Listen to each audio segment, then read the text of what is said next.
Hello student, आज अपने topic करेंगे मानव संसाधन प्रतिरूप की स्थिति, जिसमें मानव और संसाधन के बीच जो संबंध है उसके आधार पर अपने अनुकूलतम जनसंख्या, जनाधिक्य, जनाभाव और जनसंख्या विस्फोट की स्थितियों के बारे में पढ़ेंगे।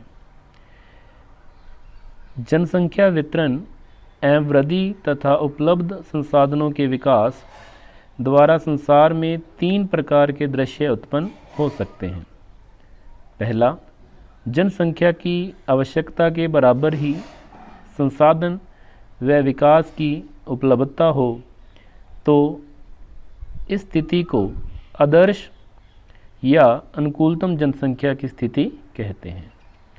दूसरा, संसाधनों व उनके विकास की तुलना में जनसंख्या अधिक है तो इसे जनाधिक्य की स्थिति कहते हैं।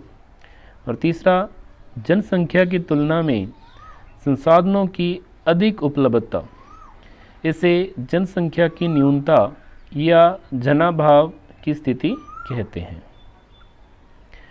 इसमें सबसे पहले अपने पढ़ेंगे आदर्श या अनुकूलतम जनसंख्या, जिसे ऑप्टिमम पॉपुलेशन भी कह देते हैं। अनुकूलतम जनसंख्या के सिद्धांत प्रदेश के प्राकृतिक संसाधनों और जनसंख्या के संतुलन पर आधारित हैं। संतुलन होने पर जनसंख्या अधिकतम सुख समृद्धि प्राप्त कर सकती है। आदर्श जनसंख्या या अनुकूलतम जनसंख्या वह है जिसके द्वारा अधिकतम मानव कल्याण हो सके। डाल्टन ने अनुकूलतम जनसंख्या को व्यक्त करने के लिए एक सूत्र बताया था। इस सूत्र में m बराबर a-o/o, इसमें m मल एडजस्टमेंट या असंतुलन, a एक्चुअल पॉपुलेशन या वास्तविक जनसंख्या और o ऑप्टिमम पॉपुलेशन या अनुकूलतम जनसंख्या।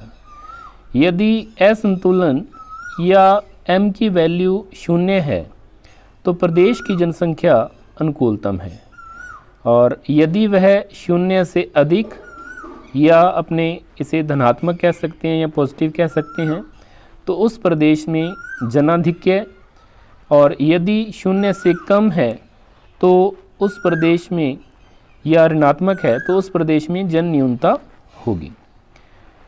अनुकूलतम जनसंख्या की स्थिति में देश या प्रदेश में क्या स्थितियां होती हैं उनकी अपने बात करते हैं।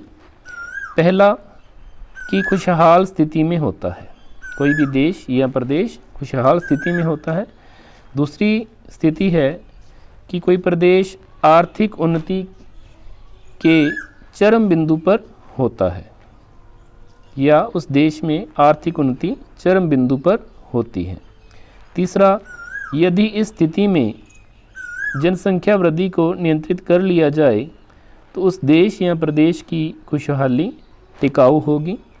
और चौथी स्थिति में यदि जनवृद्धि तेज़ी से होती है तो कुछ समय बाद जनाधिक्य की स्थिति होगी। और पांचवा, यदि जनसंख्या ह्रास की स्थिति आती है तो भी समस्याएं आएंगी। जनसंख्या का अनुकूलतम बिंदु स्थिर नहीं रहता है।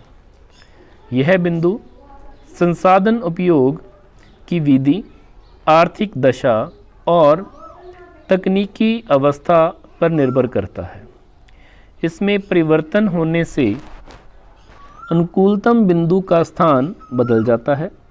अतः यदि किसी जनाधिक्य के प्रदेश में कृषि के उत्पादन की विधि में सुधार किए जाते हैं या नए संसाधनों को उपयोग में लाया जाता है अथवा प्रौद्योगिकी या टेक्नोलॉजी में कोई प्रगति हो जाती है तो उस प्रदेश में जनसंख्या में वृद्धि होने पर भी अधिक आर्थिक कल्याण हो सकता है। अर्थात उत्पादन की नई विधियों और नए संसाधनों के प्रयोग से बढ़ती हुई जनसंख्या भी अधिक आर्थिक उन्नति कर सकती है। इसके उदाहरण के लिए अपनी बात करें तो साइबेरिया के कोयला लोहा क्षेत्रों में तथा वनों में श्रमिकों की संख्या बढ़ने से और जनसंख्या में वृद्धि होने से वहाँ के आर्थिक उत्पादन में वृद्धि हुई है। भारत में झारखंड और मध्य प्रदेश के कोयला लोहा क्षेत्रों में नए नगरों के जैसे सिंदरी, बोकारो, भिलाई आदि में जनसंख्या बसने के बाद खनिज क्षेत्रों में आर्थिक उत्पादन बढ़ गया, परंतु वहाँ भी जनसंख्या में अधिक वृद्धि होते होते अनुकूलतम जनसंख्या की सीमा पार करने के बाद उत्पादन में ह्रास होने लगेगा। अतः अनुकूलतम जनसंख्या उन्हीं प्रदेशों में हो सकती है जिनमें जनसंख्या और संसाधनों का पारस्परिक समायोजन रहता है। अगली स्थिति है जनाधिक्य या ओवर पॉपुलेशन। जनसंख्या एवं संसाधन की संतुलित अवस्था में विचलन होने पर जनाधिक्य या जन न्यूनता या जनाभाव की स्थितियां उत्पन्न होती हैं। जब किसी क्षेत्र की जनसंख्या क्षेत्र की पोषण क्षमता से अधिक हो जाती है तब उसे जनसंख्या आधिक्य या जनाधिक्य की स्थिति कहा जाता है। यह स्थिति पूरे देश में भी हो सकती है अथवा देश के किसी एक क्षेत्र में भी हो सकती है। उदाहरण के लिए इंडोनेशिया में राष्ट्रीय स्तर पर जनाधिक्य नहीं है, परंतु उसके एक प्रांतीय द्वीप जावा में जनाधिक्य की स्थिति है। संसार में जनाधिक्य के कुछ कारण होते हैं, जैसे तीव्र जनसंख्या वृद्धि, दोषपूर्ण कृषि भूमि वितरण तथा कृषि क्षेत्रों में अकृषि कार्यों का विकास, कृषि उत्पादन का निम्न स्तर, कृषि पद्धति में विकास का अभाव और उद्योगों की दोषपूर्ण नीति। अगली स्थिति है जन न्यूनता, न्यून जनसंख्या या जनाभाव, जिसे अपने अंडर पॉपुलेशन भी कहते हैं।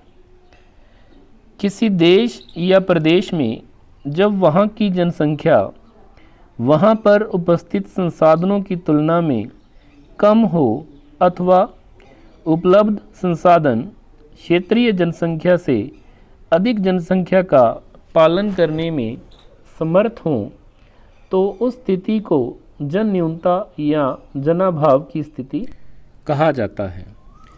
जनसंख्या की न्यूनता विकसित एवं अविकसित दोनों ही दशाओं में संभव है। यदि समाज पिछड़ी अवस्था में है तो उच्च मृत्यु दर के कारण जन न्यूनता की स्थिति उत्पन्न होती है।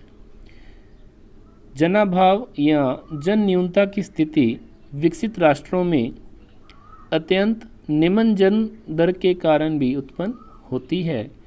कुछ यूरोपीय देश, रूस व जापान इस स्थिति का परिणाम भोग रहे हैं।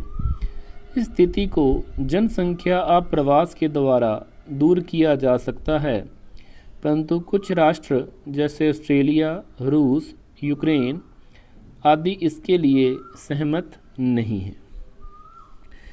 एक स्थिति है जनसंख्या दबाव या जनसंख्या विस्फोट की। जनसंख्या दबाव की स्थिति प्राय जनाधिक्य की स्थिति में उत्पन्न होती है, जब क्षेत्र की जनसंख्या तथा उपलब्ध संसाधनों में संतुलन की स्थिति उत्पन्न नहीं होती एवं जनसंख्या के नियंत्रण के लिए भी कोई कारगर कदम नहीं उठाया जाता तो संतुलन गड़बड़ा जाता है। ऐसी स्थिति में जनसंख्या दबाव की स्थिति उत्पन्न होती है। मोवोगुंजे के अनुसार जनसंख्या दबाव 3 कारकों की परस्पर अंतर्क्रिया का प्रतिफल होता है। ये 3 कारक हैं भूमि या संसाधन, जनसंख्या तथा जनसंख्या या लोगों की आकांक्षाएं। मोवोगुंजे के अनुसार दबाव की निम्नलिखित 3 स्थितियां हो सकती हैं। पहली, जब संसाधन एवं जनसंख्या दोनों कम हो परंतु जनता की आकांक्षाएं अधिक हो। जब संसाधन कम हो परंतु जनसंख्या अथवा जनता की आकांक्षाएं अधिक हो। जब संसाधन तथा जनता की आकांक्षाएं कम हो परंतु जनसंख्या अधिक हो। ये तीनों स्थितियां ही समाज के लिए घातक होती हैं। परंतु दूसरी स्थिति अत्यंत गंभीर होती है। यदि इस स्थिति को नियंत्रित नहीं किया जा सकता तो फिर यह अनियंत्रित होकर जनसंख्या विस्फोट बन जाती है तथा क्षेत्रीय या देश की स्थिति में अराजकता तथा भ्रष्टाचार, लूटपाट, अनैतिकता, कानून व सामाजिक नियमों की अवहेलना का प्रवेश हो जाता है।